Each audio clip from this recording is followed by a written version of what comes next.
Hello everyone! Hello mga kalangga, ayan mga palangga. So once again, nagbabalik RB Wanderlust.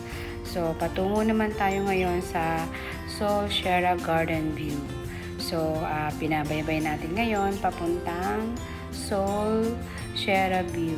So tingnan nyo mga kalangga, ang ganda ng road at ang sarap ng pakiramdam ang mga luntiang green na puno na nadadaanan natin dyan.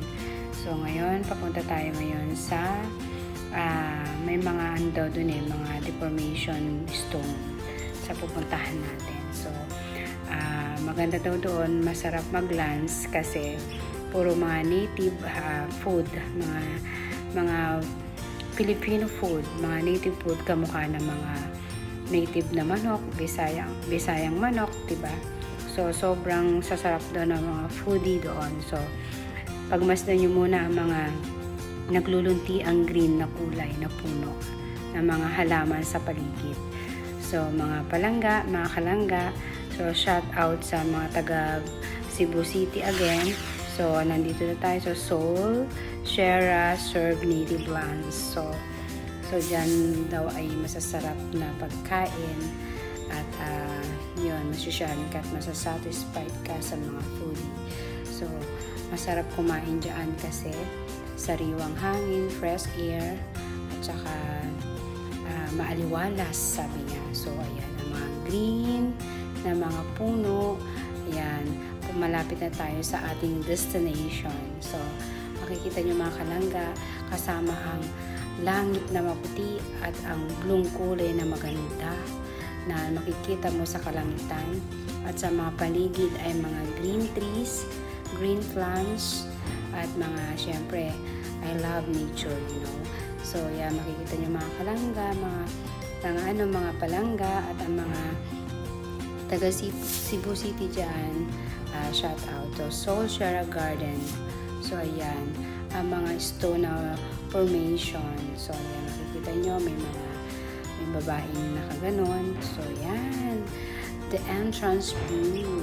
So, napakasarap sa mata at napakalamig panoorin at pagmasdan ang mga green trees, green plants, at ang mga iba-ibang klaseng halaman na may mga bulaklak. At ayan, may aso pa na nakatutulog. Siguro gwardiya yung aso na yun. So yan, makikita nyo ang Sol Sierra Garden View. So ang gaganda mga palangga. So, very nice. At alam nyo, marirelax ang mind dyan. So, yung mga punong-puno ng stress at may mga dumadaan sa depression, punta lang kayo dito mga palangga. Ang ganda-ganda. Makakakita kayo ng mga sari-saring halaman at sari-saring bulaklak na nagagandahan. At tingnan nyo naman ang mga green plant.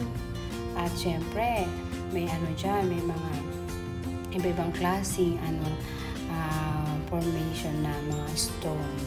So, sobrang ganda dyan. At marirelax ka talaga. So, yung mga hindi mahilig mag-mall. So, go na kayo dito. Yan, different stone formation. So, yan, makikita nyo mga kalangga, mga palangga. So, very nice. Amazing talaga ang mga Pilipinong gumawa. Napakatatalino talaga ng ating mga kapwa Pilipino na gumawa ng mga ganyang stone. So, amazing at nakakahanga, kumbaga. So, yan ang mga bulaklak at ang mga halaman na green trees.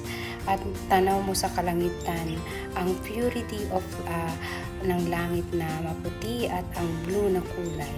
So, yan. Iba-ibang klaseng formation of stone dyan mga kalangga.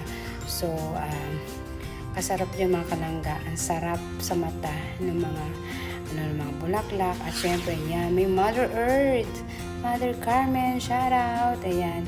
At all the may all my sisters and friends, Marjorie, and together her daughter, yan si Mother Earth. So, can you imagine? Our mother is 90 years old pero kayang-kaya pa dyan tumaas at umakyat.